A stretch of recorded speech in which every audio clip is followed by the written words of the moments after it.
Good morning, everybody. So in last class, till last class, we have covered 3 chapters, right? We have covered the basic meaning of contract, essentials of contract, different kinds of contract. We have covered offer and acceptance and consideration. So in today's class, we are starting with competency of the parties to contract. And if we finish it timely, we'll start with the next chapter as well. So competency of parties to contract, इसका मतलब जब ये हमने किया था first chapter, हमारा first chapter बहुत important है क्योंकि उसके अंदर हमारा बेस सेट हो रहा है पूरे कॉन्ट्रैक्ट एक्ट का। तो जो उसमें हमने एसेंशियल्स किए थे of valid contract as per section 10, हमने एक पॉइंट पढ़ा था that parties should be competent to contract. And I then also told you कि हम हर पॉइंट के ऊपर जो पॉइंट्स है इसमें मेजर पॉइंट्स के ऊपर we are going to study chapter. So उसका जो ये point था, the parties should be competent to contract. We are doing that chapter, competency of parties to contract. Now competency of parties to contract का मतलब है जो parties contract कर रही हैं, A और B का मैं बार बार example लेती हूँ। A ने कार sell off करी B को, ठीक है, B ने दिए पैसे A को। So इसके अंदर A और B क्या है? A और B parties to the contract है। So parties to contract जो है, they should be competent to contract. और हम कॉम्पिटेंट किसको बोलते हैं? कौन है कॉम्पिटेंट कॉन्ट्रैक्ट करने के लिए? First is the person who has attained the age of majority, right? यानी वो 18 साल का हो चुका है, 18 प्लस हो चुका है। So that is the first condition, that person must have attained the age of majority, right? Second is person should be of sound mind, उसका दिमाग बिल्कुल ठीक होना चाहिए, उसके अंदर कैपेसिटी होनी चाहिए कि वो रैशनल डिसीजन मेकिंग कर सके। Third is the person should not be disqualified from contracting by any law to which he is subject. कभी कभी क्या होता है, लॉ डिबार कर देती है किसी पर्सन को कॉन्ट्रैक्ट करने से। फॉर इंस्टेंस, अगर कोई पर्सन जेल में है, किसी को इम्प्रिजनमेंट हो रखी है, सो जब उसका टर्म चल रहा है इम्प्रिजनमेंट का, कोई जेल में, तो जेल में जो है क्या वो बैठ के कॉन्ट्रैक्ट कर सकता है या उससे कोई बाहर का पर्सन बैठकर कॉन्ट्रैक्ट कर सकता है? नहीं कर सकता, right? So we are going to do more examples when we do this topic. So the three points wherein a person is considered competent to contract is, the first is the person should have attained the age of majority. Second, the person should be of sound mind, उसका दिमाग ठीक होना चाहिए, and the person should not be disqualified by law. ठीक है, person को law ने मना नहीं करना चाहिए, लॉ के अंडर में ऐसा कुछ नहीं होना चाहिए कि लॉ के according this person can not enter into contract. छोटा सा एग्जांपल ले रही हूँ, for instance, can any business house in India, right, can any company contract enter into an agreement or a contract with Vijay Mallya? Can do that? No, that can't be done, right? Because the person has been debarred by law. So let us do the first topic under this chapter, that is law relating to minors agreement. इसके अंदर हमने पढ़ा, जो हमारा पहला point है, the person in order to be called competent to contract must have attained the age of majority, right? So now what happens if a minor, if a person who has not attained the age of majority, okay, a person who has not attained the age of majority, that is, the person has not reached the age of 18, but still he enters into an agreement, और उसके अंदर उस agreement के क्या impact होगा? ठीक है, what is the impact of agreements which are entered into by the minor? We are going to study this under this topic, law relating to minors agreements, right? So minor, first point is, an agreement with a minor is void ab initio. Agreement with minor is void ab initio का मतलब, void ab initio, ये void agreements के अंदर मैंने पहले भी ये topic बताया था, वॉइड अग्रीमेंट। वॉइड अग्रीमेंट्स कौन से होते हैं? वॉइड अग्रीमेंट्स वो होते हैं जो बिगिनिंग से ही बिल्कुल बेकार हैं, बिगिनिंग से ही नल हैं, उनकी कोई वैल्यू नहीं है in the eyes of law.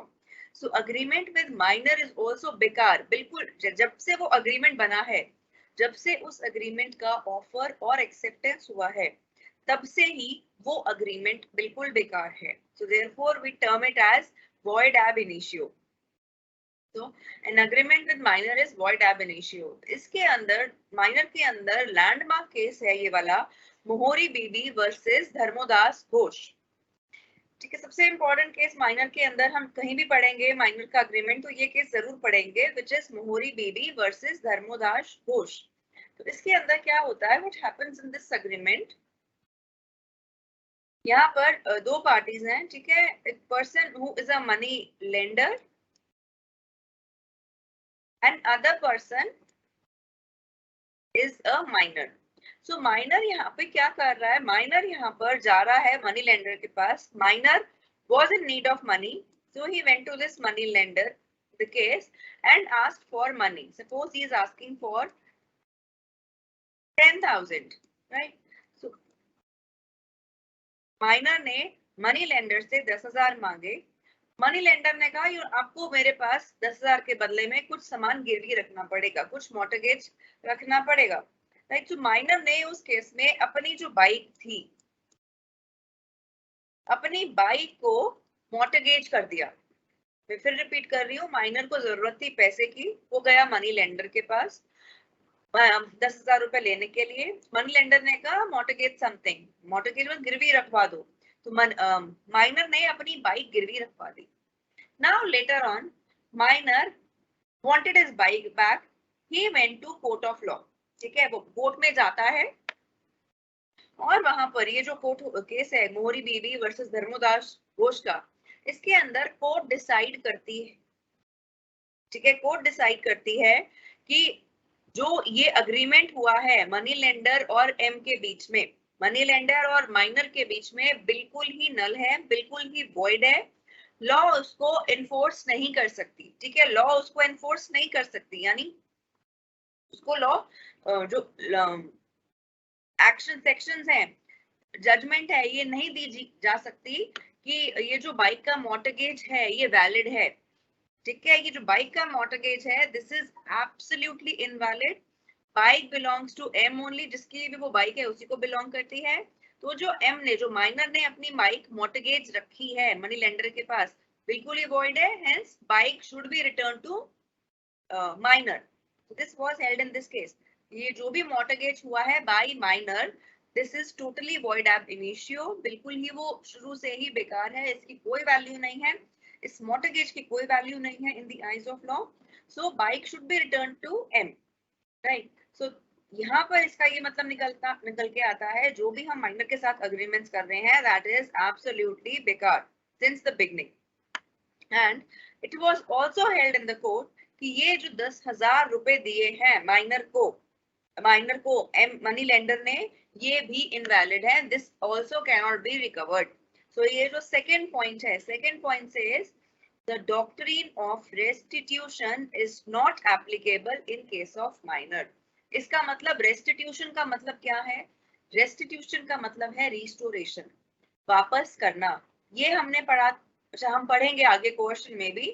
Restitution का मतलब है रिस्टोरेशन, यानी अगर कुछ बेनिफिट मिला है आपको कॉन्ट्रैक्ट में, अग्रीमेंट में, जैसे यहाँ पे माइनर को क्या बेनिफिट मिला है, माइनर को 10,000 रुपए मिले थे मनी लेंडर से. सो ये जो बेनिफिट है, अगर ये कोई नॉर्मल केस होता, ठीक है, उसके अंदर 10,000 रुपए कोर्ट रिटर्न करने को बोल देती. लेकिन क्योंकि ये अग्रीमेंट वॉइड एब इनिशियो है, शुरू से ही बेकार है, सो ये जो डॉक्ट्रिन है रेस्टिट्यूशन का, रिटर्न करने का, ये माइनर के लिए एप्लीकेबल नहीं है. सो इस केस में माइनर को ये जो 10,000 रुपए उसने बोरो करे थे मनी लेंडर से, ये भी रिटर्न करने की जरूरत नहीं है. तो I hope this is clear to all of you. Minor के केस में क्या हुआ, ये जो 10,000 रुपए लेकर बाइक मॉर्टगेज करी, ये तो ये पूरा अग्रीमेंट वॉइड है, बिल्कुल बेकार है. यानी जो मॉर्टगेज की गई बाइक है बिल्कुल ही इनवैलिड है, जो यानी वो बाइक जिसकी है उसके पास रह सकती है, मनी लेंडर के पास उस बाइक के ऊपर कोई राइट नहीं है. सेकेंड थिंग, जो माइनर ने 10,000 रुपए लिए हैं from money lender, that 10,000 rupees also need not be returned by the minor. Minor को वो 10,000 रुपए भी रिटर्न करने की बिल्कुल भी जरूरत नहीं है. तो ये दो पॉइंट्स हम इस एग्जांपल से पढ़ रहे हैं. An agreement with minor is void ab initio, शुरू से बेकार है, उसके अंदर जो भी काम हो रहा है वो बिल्कुल बेकार है, उसकी लॉ के अंदर कोई वैल्यू नहीं है. ठीक है. और second is doctrine of restitution, is not applicable in case of minor. अगर माइनर ने कोई बेनिफिट उठाया है, सपोज उसने 10,000 रुपए लिए हैं, तो उसको वो भी रिटर्न करने की जरूरत नहीं है. So this is the second point. Now let us do the third point. Third point is beneficial agreements are valid contracts. अब ये जो एग्जाम्पल है, मैं इस एग्जाम्पल को रिवर्स कर देती हूँ.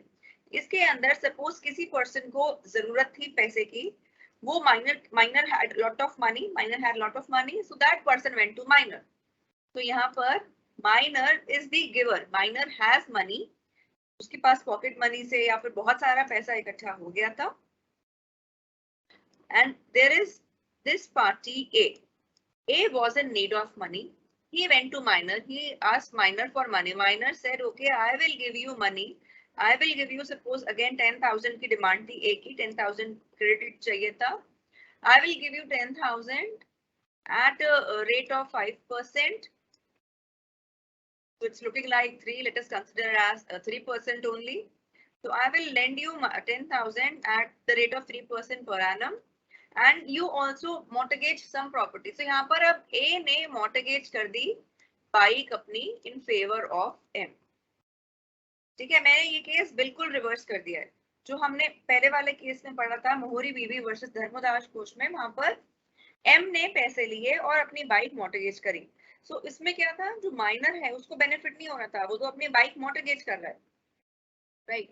पर ये जो हम बात कर रहे हैं बेनिफिशियल अग्रीमेंट्स, अब यहाँ पर A ने पैसे लिए हैं 10,000 माइनर से at 3% पर एनम, और उसने अपनी बाइक मॉर्टगेज करी है M को. तो यहाँ पर बेनिफिशियरी कौन है, बेनिफिशियरी यहाँ पर M है. M को बेनिफिट हो रहा है, जो मॉर्टगेज है उसके पास आ रही है बाइक, और वो 10,000 रुपए लोन दे रहा है A को 3% पर एनम पे. A is a major here, A is competent to contract. तो यानी अब ये जो अग्रीमेंट है where M is beneficiary, so this will become valid. ठीक है, this will become valid अगर A later on if A goes to court of law कि ये जो मैंने 10,000 रुपए लिए माइनर से, ये void agreement है, I should not return it because this agreement is void. तो ये हो जाएगा वहां पर, court will decide, यहाँ पर M को benefit है, then it is a valid contract.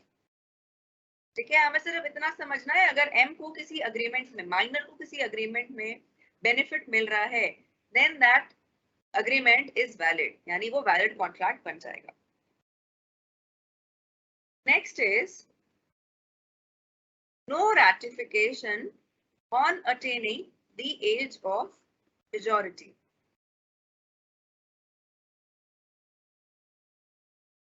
Right, so no ratification on attaining the age of majority. Now first, what is meant by this term ratification? Ratification का क्या मतलब है, पहले हम ये समझते हैं. Ratification means subsequent acceptance and adoption of an act which has already been done. Ratification का मतलब है हम subsequent acceptance and adoption of an act which has already been done. For instance, for example, suppose हम SOL के अंदर library है और हम लाइब्रेरी में जाते हैं, आपको वहां पर बुक इशू करने की जरूरत है, राइट. सो आपने अपने नेम पर ऑलरेडी बुक्स इशू करी हुई हैं आपके नेम पर, और आप उस 3 की लिमिट है, उस पर्टिकुलर लाइब्रेरी में से एक पर्सन 3 बुक्स ही इशू कर सकता है, राइट. सो आपके नेम पर ऑलरेडी 3 बुक्स इशूड है. तो suppose you have my library card. I gave you my library card for some reason someday, और मेरा library card आपके पास है. So आप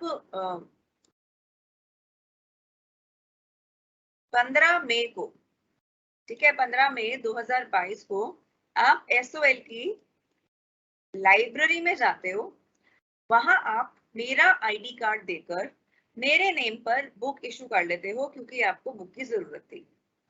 ठीक है, मैं फिर रिपीट कर रही हूँ, आपके पास मेरा लाइब्रेरी कार्ड है, आप SOL की लाइब्रेरी में जाते हो 15 मई को, और मेरा कार्ड देकर मेरे नाम पर आप बुक इशू कर लेते हो बिकॉज आपकी जरूरत थी. फिर 17 मई को, ठीक है, 17 मई को you get to meet me, ठीक है, to return my card you get to meet me on 17th May.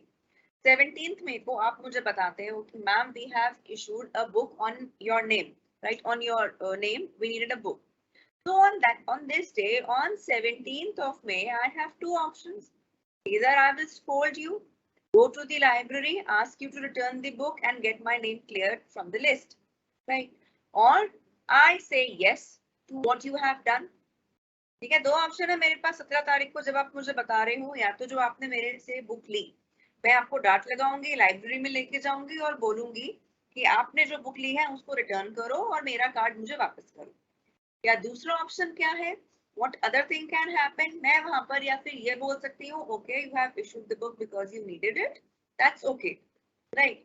So if I do this option, right, if I go for the second option, what I'm doing, I am ratifying your act.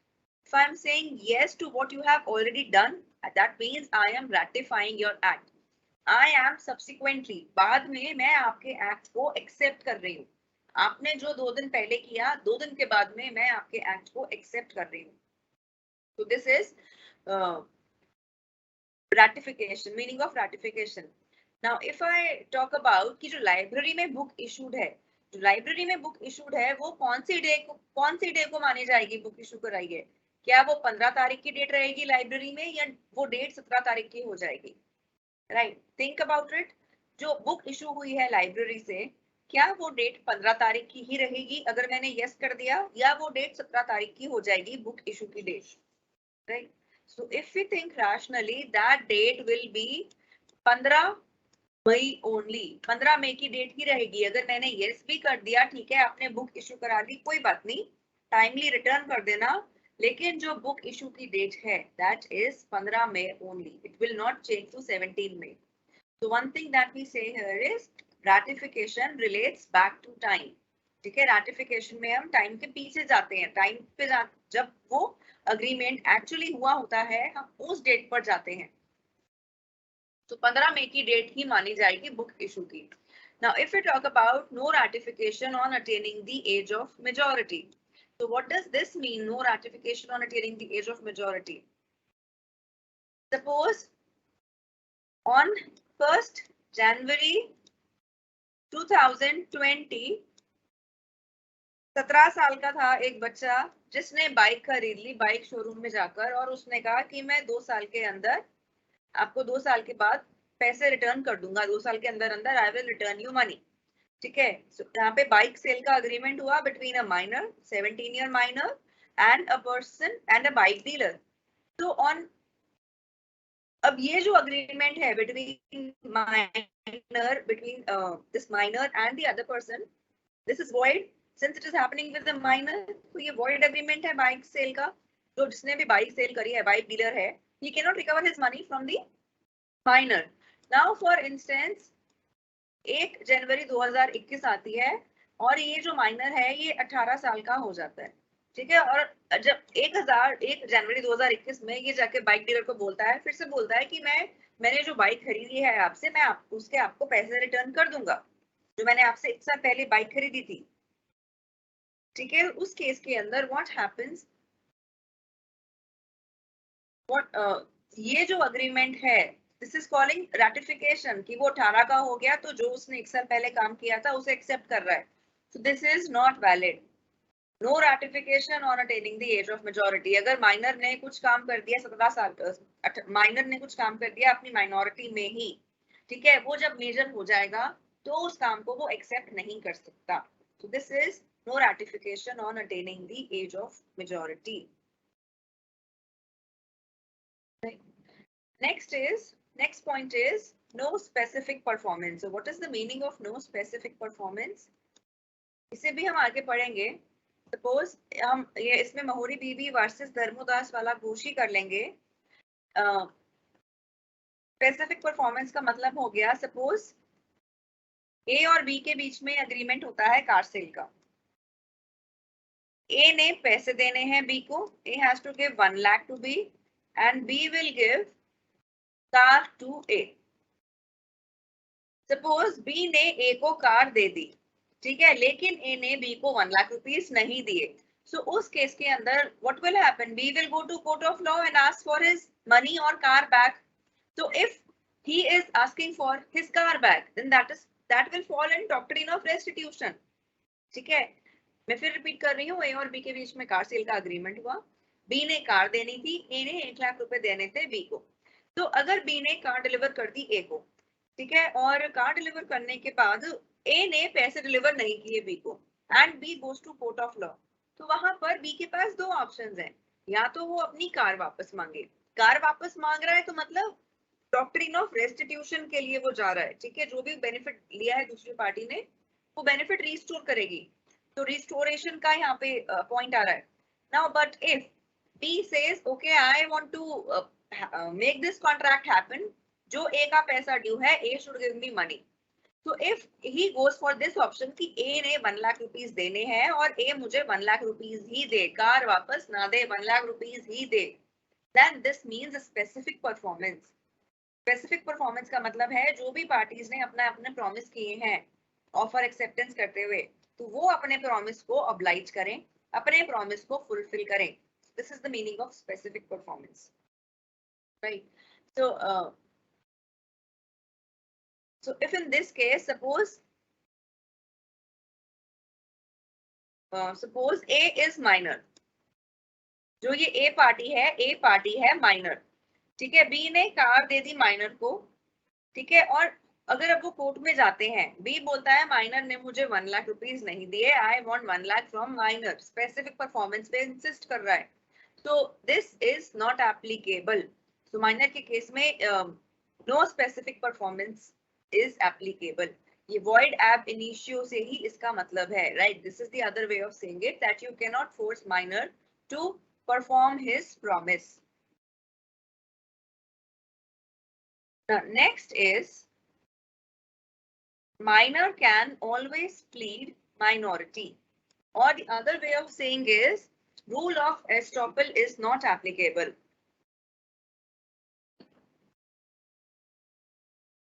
What does this mean? A minor can always plead minority.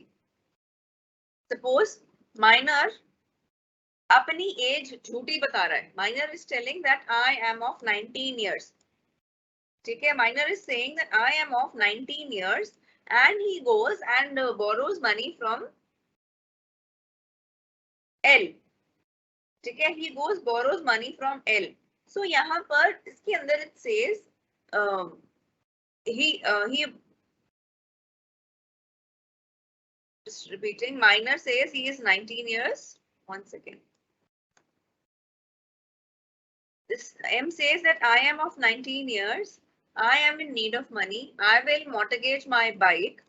ठीक है, मैं अपनी जो bike है उसको mortgage कर दूंगा and you please give me rupees 10,000. ठीक है, L बिलीव कर लेता है माइनर को कि माइनर 19 इयर्स का है और वो उसको पैसे दे देता है और उसकी बाइक मॉर्टगेज कर लेता है अपने पास।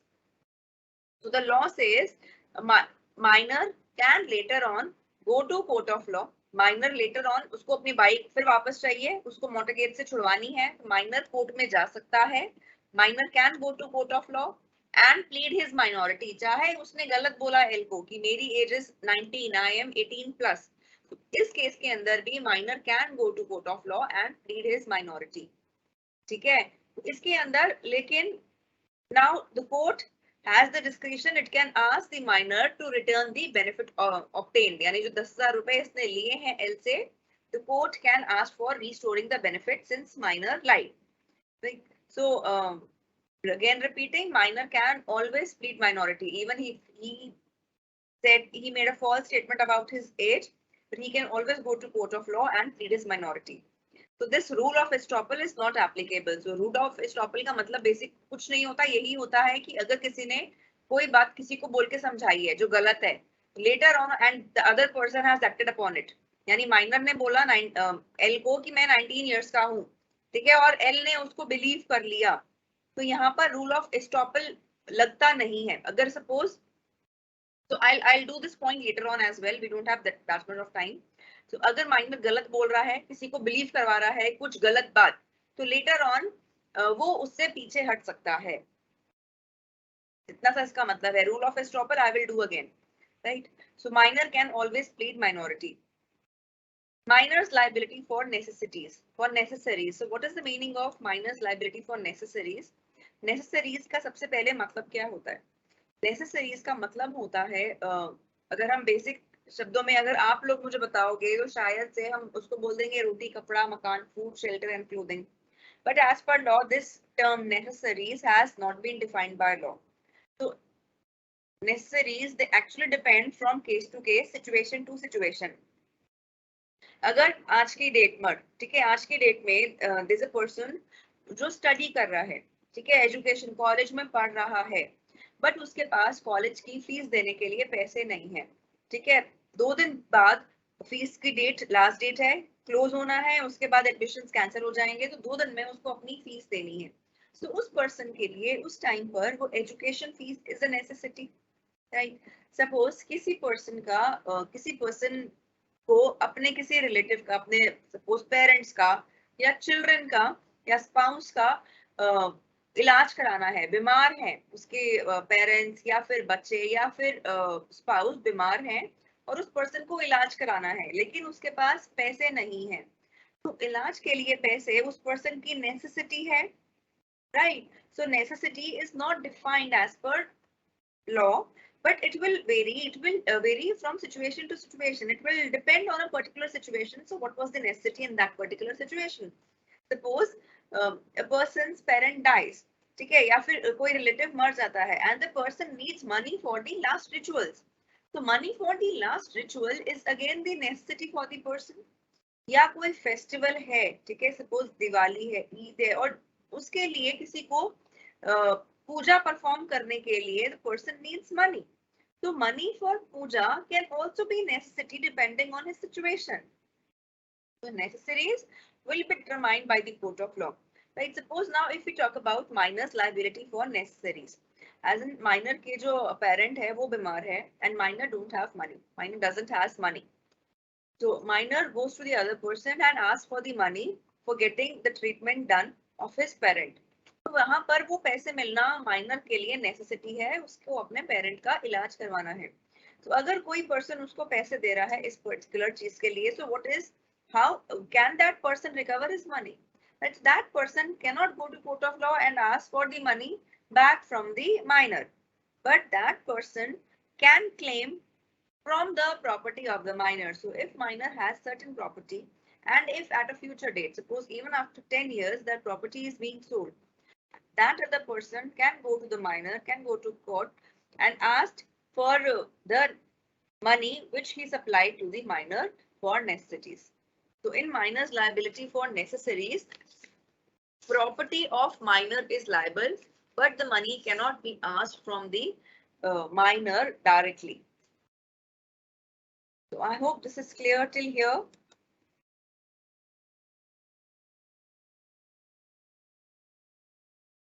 Next point is minor's liability in a tort. Tort means civil wrong. Tort का मतलब होता है माइनर अगर कुछ सिविल रॉन्ग कर रहा है तो उसमें माइनर की क्या लाइबिलिटी होगी, क्या कोई लाइबिलिटी होगी, नहीं होगी.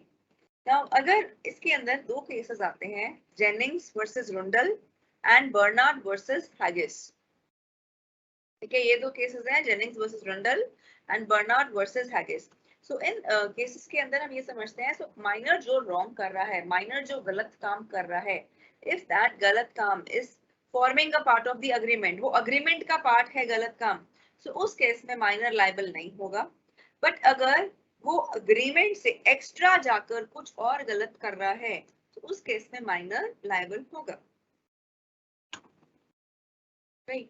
सो मैं इसको एक्सप्लेन कर रही हूँ. Suppose minor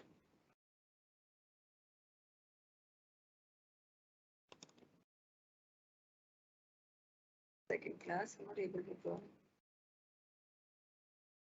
Yeah.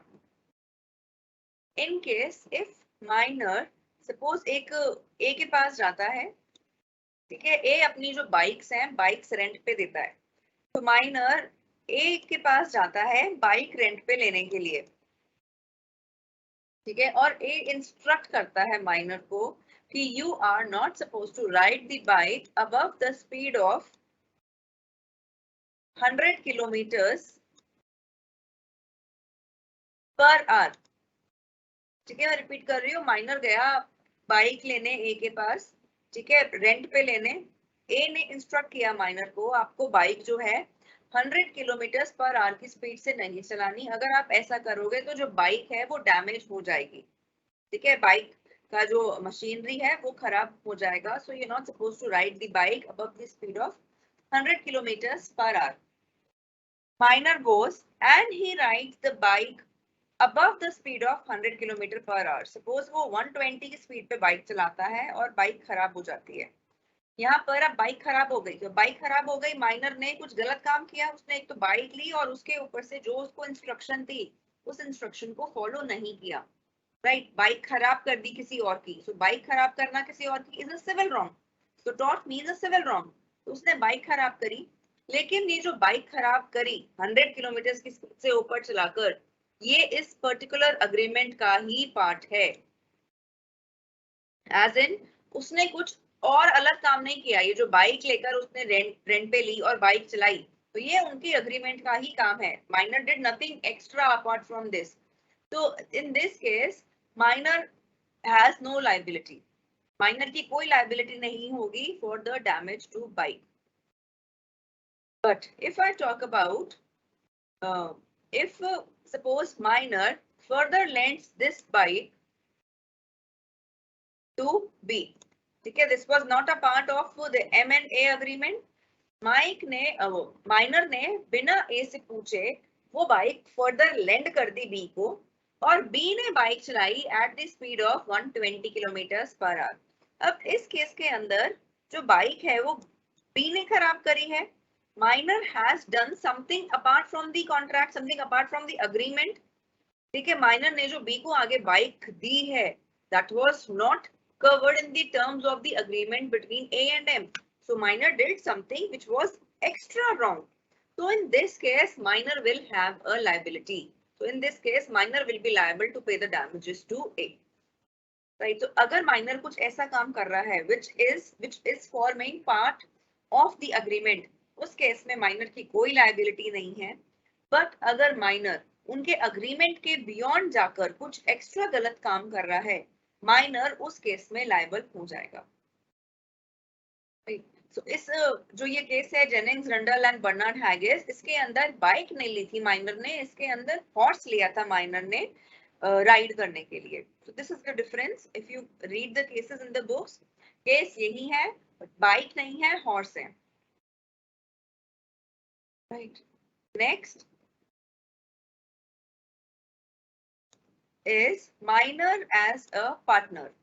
So can minor be admitted to a partnership firm as a partner?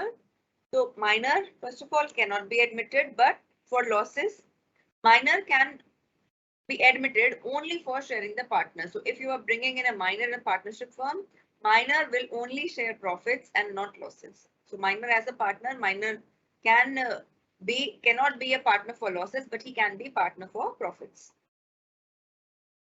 Minor as agent.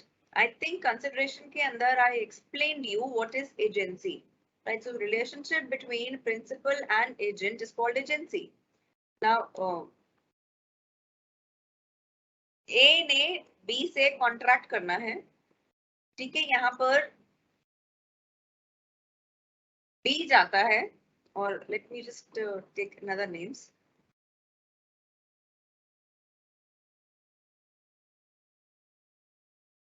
X और Y के बीच में कॉन्ट्रैक्ट होना है।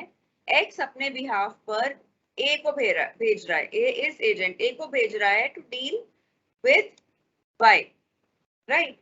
सो इस केस में A क्या है, A is agent of X, A X का एजेंट है जो Y के सामने X को रिप्रेजेंट कर रहा है।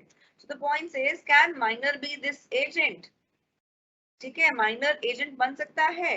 सो माइनर एजेंट बन तो सकता है, लेकिन जो ये पार्टी है X, this will only be liable to Y, A की कोई लायबिलिटी नहीं होगी। A अपना X को एजेंट बना के भेज तो सकता है, लेकिन A की कोई लायबिलिटी नहीं होगी, माइनर की कोई लायबिलिटी नहीं होगी। तो principal himself will be liable for the acts of A, चाहे वो कोई गलत काम भी कर रहा है उसके लिए भी प्रिंसिपल की लायबिलिटी होगी। Next is contracts entered into by minor and adult jointly.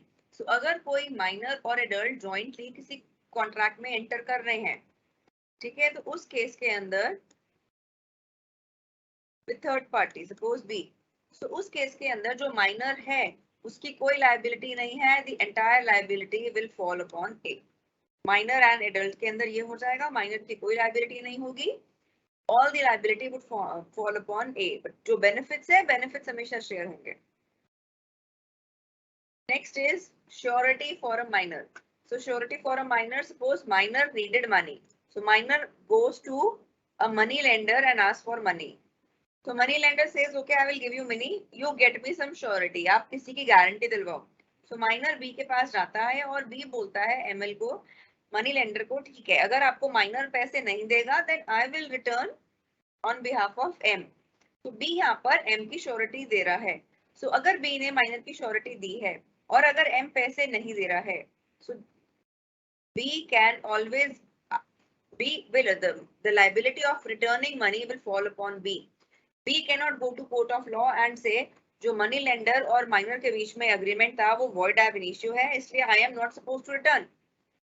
B जाकर ये नहीं बोल सकता कोर्ट के अंदर कि जो मनी लेंडर और M के बीच में एग्रीमेंट है वो शुरू से बेकार है, इसलिए मेरी कोई लायबिलिटी नहीं बनती, क्योंकि जो B और मनी लेंडर के बीच में एग्रीमेंट हो रहा है of giving M surety, that is a separate contract. In this case B will be liable. So the person who is giving surety for the minor is liable. Next is position of minor's parents. So minor's parents, they are not at all liable for the acts of minor, but if minor is representing them in dealings with third party, so in that case, parents of the minor will be liable, but they are not liable if for the acts of minor otherwise. Next is minor shareholders. Minor shareholder, can minor be a shareholder? Minor can be shareholder only for fully paid up shares. Only for fully paid up shares, minor can be a shareholder. So I hope these 15 points are clear to everybody, and there is no doubt this is the minor's liability is an important topic in Indian Contract Act.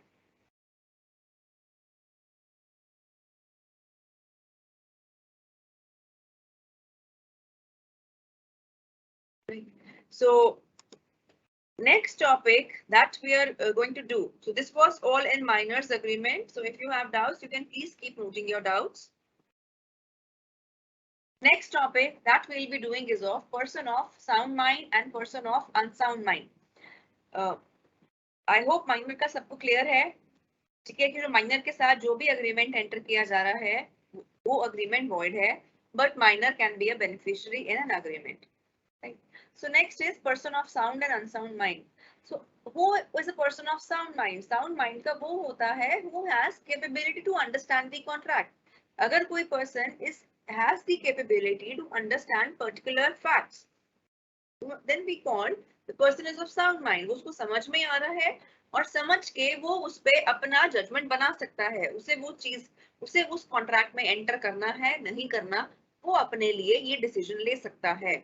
So, ऐसे person को हम बोलते हैं person of sound mind. कौन होता है person of sound mind? First, who has the capability to understand, उसको समझ में आ रहा है उसे क्या काम करना है क्या काम नहीं करना। नेक्स्ट, उसकी कैपेबिलिटी है he has the ability to form a rational judgment, ठीक है, वो पढ़ के समझ के बना सके कि ये जो पर्सन है ये पर्सन मेरे फायदे की बात कर रहा है या मेरे नुकसान की बात कर रहा है, उसको ये जजमेंट आती हो करनी, ठीक है। सो these are the persons of sound mind, ठीक है। और अनसाउंड माइंड जिसके पास ये चीजें नहीं है, he can't understand the contract, he can't make the judgment, that person is of unsound mind. So a person who is of sound mind can always make the contract. A person who is of unsound mind cannot enter into valid contract. So अब यहाँ पर ये दो चीजें लिखी हैं, ठीक है। ये दो चीजें क्या बोल रही हैं? ये बोल रही हैं a person who is usually of sound mind. For instance, let us talk about you and me. We are usually of sound mind, right? But occasionally sound mind may, sorry. I'll repeat. I was explaining this point. A person who is usually of sound mind, talking about you and me, right? कि यहाँ पर मैं we are capable to understand, we are able to form a rational judgment, but occasionally we can be of unsound mind. Occasionally unsound mind का मतलब क्या हो गया? Suppose you, or suppose a person is not well, a person is running a temperature of 102, 103. So अगर किसी को 102 या 103 बुखार है, तो क्या उसके अंदर ये कैपेबिलिटी है कि वो कोई दूसरी चीज समझ सके, कुछ समझ सके और उसको रैशनल जजमेंट फॉर्म कर सके और अग्रीमेंट में एंटर कर सके उस टाइम पर? तो इफ वी थिंक रैशनली, सो अगर किसी को 102, 103 या इससे ऊपर 104 बुखार है फॉर इंस्टेंस, सो उस टाइम पर पर्सन की तबीयत ठीक नहीं होने पर person becomes of unsound mind, he is not capable to understand a contract, right? या फिर हम बोले a person is under the influence of alcohol, किसी ने अल्कोहल का इंटेक कर रखा है और वो उसके इन्फ्लुएंस में है. So in those instances as well a person will not be able to form a rational judgement. और if we say a person has been hypnotized, ठीक है, एक साउंड माइंड का पर्सन है but the person has been hypnotized, उसको किसी ने hypnotize कर लिया है. So जब अगर वो hypnotized है तब वो क्या rational decision कर पाएगा, rational decision making कर पाएगा? वो तब भी नहीं कर पाएगा, right? So sound mind का person भी occasionally can be of unsound mind. And now I talk about this ऊपर वाला, a person who is usually of unsound mind. Unsound mind कौन होता है? Suppose कोई lunatic है, idiocy है, उसको कोई mental disease है, right? So unsound mind का वो usually है, but वो some periods of time पे he is of sound mind. For instance, किसी को mental issues है, mental trouble है, but बीच बीच में वो ठीक भी हो जाता है.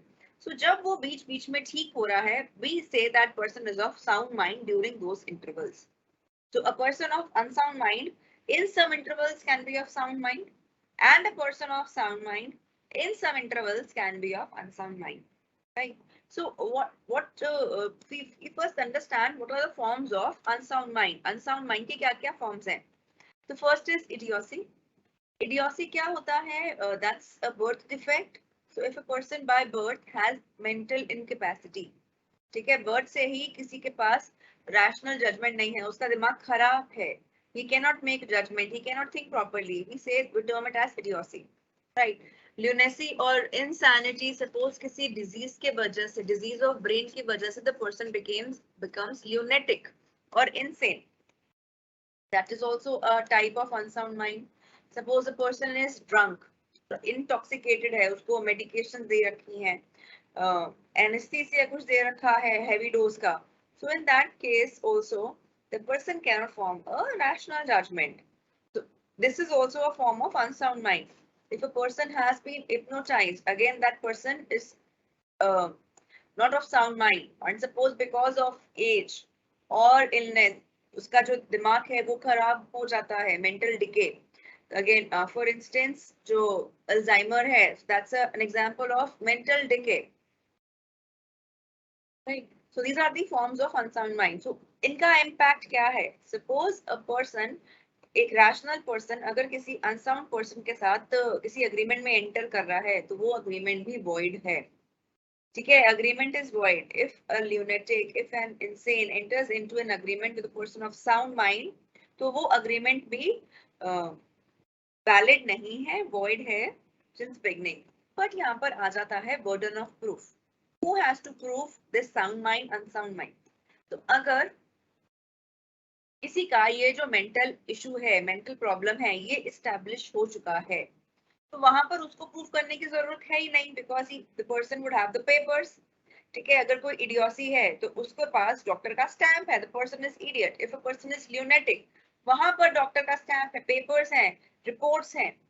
ठीक है, the person cannot, person is lunatic, person is insane, the person is suffering from Alzheimer. ठीक है, ये सब चीजें they have already been proof, तो वहां पर उसे प्रूफ करने की जरूरत नहीं है. ठीक है, but if a person who is drunk, is under the influence of alcohol, a person has been hypnotized, he is of usually sound mind, but ये instances हुए क्या वो किसी particular time पे drunk था, ill था, एनेस्थीसिया के impact में था या हिप्नोटाइज था, तो वहां पर उस पर्सन को प्रूव करना पड़ेगा अनसाउंड माइंड वाला स्टेट। उसे बताना पड़ेगा कि उस पर्टिकुलर टाइम पे प्रूफ लाना पड़ेगा कि वो हिप्नोटाइज था या under the influence of alcohol था, जिसकी वजह से now he wants to put aside a contract, right. So if a party on the grounds of unsound mind wants to put aside a contract, the burden of proof is upon him, right? So I hope this is clear. So इसके अंदर भी यही है, agreements made by person of unsound mind is absolutely void. जो हमने minor में पढ़ा ये void है, but he can derive the benefit under it. But अगर उसे उसमें कुछ benefit हो रहा है, the person can always derive the benefit as was in the case of minor. Okay. So I hope this is clear. Forms of unsound mind. Next topic is disqualified person. Last topic for this chapter is disqualified person. तो disqualified person क्या हो गए हैं? Disqualified वो लोग हैं जिनको law ने डिबार कर दिया है कि वो एंटर नहीं कर सकते in a particular agreement. Now, if I talk, the first point here is alien enemies. Now, if in today's date I talk about people from Russia and people from Ukraine, so can these two people, they enter into an agreement with each other? Can they enter into contract with each other? If I talk about you ordering something from China or ordering something from USA, ordering something from Singapore, Thailand, so you can make a valid order, you can make a valid contract with people who are sitting in USA, China, Thailand, Singapore, for instance, right? You can make a valid contract with people sitting in those countries. But if I talk about people of Russia and people of Ukraine, can they enter into contract with each other? क्या वो contract कर सकते हैं? Business contract में enter कर सकते हैं एक दूसरे के साथ आज की date में, for instance? नहीं, वो नहीं कर सकते. Why? Because they are alien enemies.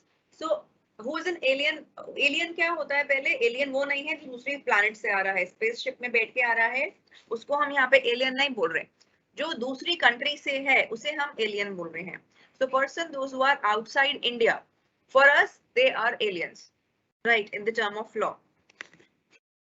So we can always enter into contract with alien friends, but we cannot contract with alien enemies. If we enter into some sort of agreement, that agreement is absolutely void. बिल्कुल बेकार agreement है वो. Right. So next is foreign sovereigns and ambassadors. Foreign sovereigns and ambassador में suppose there is ambassador of France here in Delhi. ठीक है, दिल्ली के अंदर एक ambassador of France है. अब जो ये ambassadors होते हैं, they are protected people. They are on them laws of their country are there. They have been given special protection by the laws, right? So if I enter into a particular agreement with a foreign ambassador, with France ambassador, for instance, उस case के अंदर क्या होगा? If they default, for instance, they cannot be put behind bars. Right? If they default, they cannot be taken to court of law. So when they cannot be taken to court of law, इसका मतलब क्या हुआ? This agreement is not enforceable by law. अगर suppose मैंने किसी ambassador के साथ में agreement किया और जो ambassadors होते हैं usually they cannot be taken to court of law for various things because they have been given protection by their countries, right? So when I cannot take them to court of law, that means they I cannot enforce a particular agreement. The particular agreement is not enforceable by law. So when a particular agreement is not enforceable by law, it will never make a contract. So agreement with disqualified persons, with foreign sovereigns, that will not amount to contract because I cannot enforce it under the law. Next is a convict. Convict कौन हो गया? जिसको jail हो रखी है, jail में है कोई person. So if a person is in jail, convicted, the person cannot enter into contract. If a person has been adjudged insolvent, so during the tenure of his insolvency, the person cannot enter into contract. उसका जो official assignee है, सिर्फ उसका official assignee उसके behalf पे agreements में enter कर सकता है. So these were three cases that we did in competency of parties to contract. First case was where the where person is minor, okay, person has not attained the age of majority, person is of unsound mind, and person is disqualified by law. So these three persons, these three kinds of persons, they are not competent to contract. So I hope this topic is clear to you. If you have any doubts, you can please post it in the chat box. And also I am posting a Telegram link. मैं एक Telegram group का link आपके सामने ही copy paste कर रही हूँ teams के अंदर.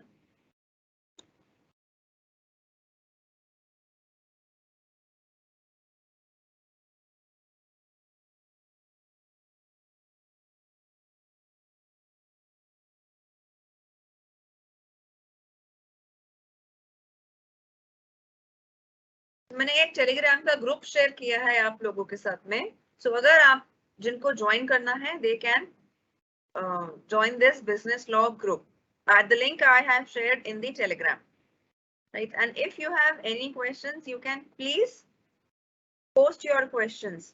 बुक कौन सी लेनी है मैं फिर से रिपीट कर देती हूँ. बुक हम ले सकते हैं रजनी जगोटा या फिर Sushma Arora.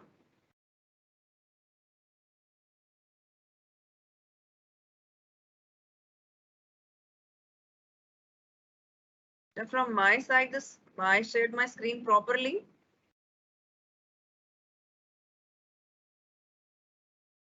How to define the person who has not attained the age of majority?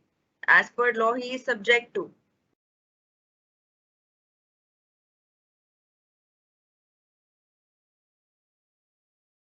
So, moving, if you have doubts.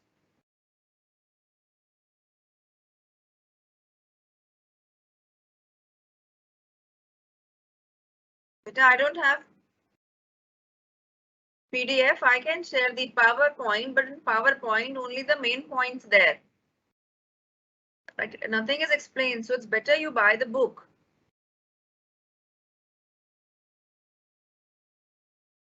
Mortgage का मतलब है, it is not mortgage, it's mortgage, MORTIGAGE, mortgage. इसका मतलब है गिरवी रखना.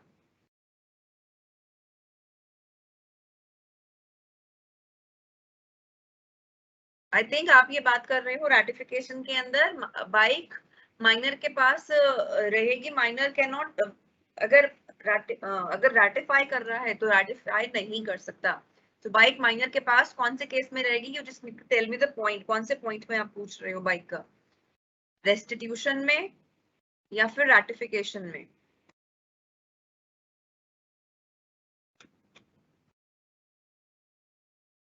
तो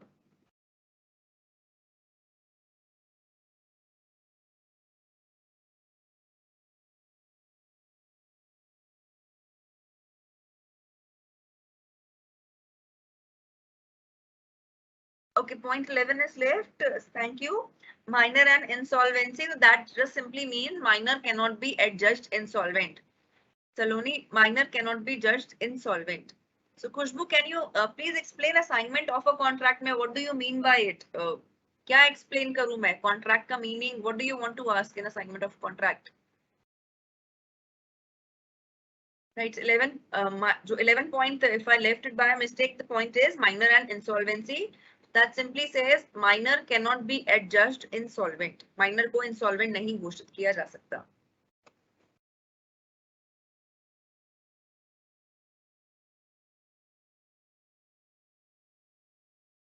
नहीं, रैटिफिकेशन अगर कर रहा है, ठीक है. एक तो first of all no ratification on attaining the age of majority. So अगर माइनर ने बाइक खरीद ली है, ठीक है, और वो उसको आगे जाके कर रहा है, सबसे पहले ये जो डिसीजंस होते हैं ये कोर्ट के हैं. So court will not rule in the favour of it.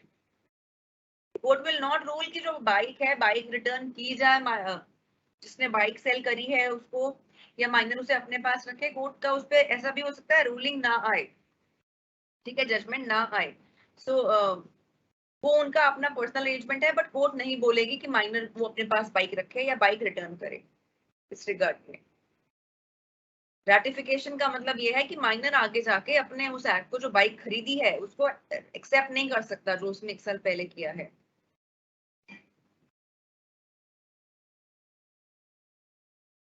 अच्छा, assignment of a contract and exceptions to stranger of contract assignment. I'll do this later. I'll explain this. I need that other slide. I'll explain it on the group. Okay, I'll just write 2-3 lines of explanation on the group and I'll post it there on our Telegram group. Join the Telegram group. So I hope there is no further doubt. If there are doubts, you can post it on the Telegram group. Thank you, class. I am ending today's class.